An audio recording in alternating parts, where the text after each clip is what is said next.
بسم الله الرحمن الرحيم. In the name of Allah, the entirely merciful, the especially merciful. والعصر By time, إن الإنسان لفي خسر indeed mankind is in loss, إلا الذين آمنوا وعملوا الصالحات وتواصوا بالحق وتواصوا بالصبر.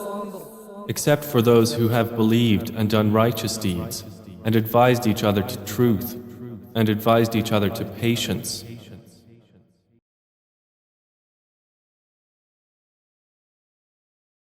Today, we're going to unpack one of the shortest, but honestly, one of the most profound chapters in the entire Quran, Surah Al Asr. We're talking about just 3 verses, but in those 3 lines, it delivers this incredibly powerful, universal message about our relationship with time, our purpose, and really the very definition of a successful life versus one that's, well, lost. So the chapter opens with this incredibly potent oath, just 4 words, by the token of time. Before it says anything else, before any command or declaration, it swears by time itself. And it just hangs there for a second, right? It really makes you stop and think, why? Why does a message this important, this huge, start by swearing on something we so often just let slip through our fingers? So let's really dive into that oath, because it's not just a poetic opening. It's not just there to sound nice. It actually establishes the entire context for everything that's about to be said. It frames time as this fundamental, unchangeable reality, the ultimate scarce resource against which everything we do, everything we believe, our entire existence is measured. And what's so fascinating is how this completely reframes our perspective. See, time isn't just a clock on the wall. It's presented as the actual capital of our lives. I love this analogy. Think of it like a block of ice that you're given at birth, and it's just constantly melting, second by second, minute by minute. You can't stop it. It's our most valuable, completely non-renewable asset. And how we choose to spend it, well, that's everything. Okay, so with time established as the ultimate measuring stick, the second verse comes in and delivers this really startling, almost shocking declaration. It basically defines the default state for all of humanity, and let me tell you, it's pretty sobering.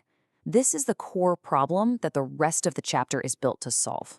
Verily, man is in loss. Just let that sink in for a moment. It's such a sweeping, all-encompassing statement. Notice, it doesn't say some people are in loss or that we're in loss sometimes. No. It declares that the default human condition, if we don't actively do something about it, is one of total inescapable loss.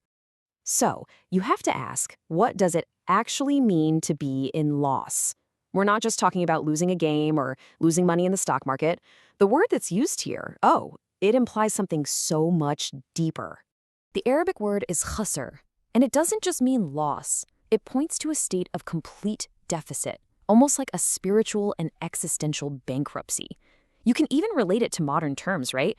It's that feeling of burnout, of aimlessness, of knowing you're squandering that precious melting ice block of time, but you just don't know how to stop. It's living a life that completely fails to realize its own immense potential. So if humanity's default setting is loss, is that it? Are we all just doomed? Not at all. And that's the beauty of it. The third and final verse gives us the exception, the way out. It lays out this crystal clear 4-part framework for how to rise above this state of khusr. And this isn't just a random list, you guys. It's a complete roadmap to a successful, meaningful life. And here they are, the 4 pillars for a life that is not in loss. Number 1, faith. Number 2, righteous deeds. Number 3, mutually encouraging each other towards the truth. And number 4, mutually encouraging each other towards patience. And what I think is so elegant is the flow here. It all starts internally with faith. That's your compass, your core belief system that gives you direction, a why. But that faith has to translate into external action, right? So that's righteous deeds. But then, and this is key, it doesn't just stop with you. It expands out into the community with the mutual teaching of truth and patience. You build this support system to do what's right and to get through the hard times together. So this leaves us with 2 very clear paths. On one side, you have the default path, khusr. It's an aimless life. It's a life of inaction, lived in isolation, and it ultimately leads to despair. But on the other side, you have the intentional path, a life guided by faith, defined by good actions, connected to a community through truth, and strengthened by patience. I mean, the contrast couldn't be more stark. So let's bring this all full circle.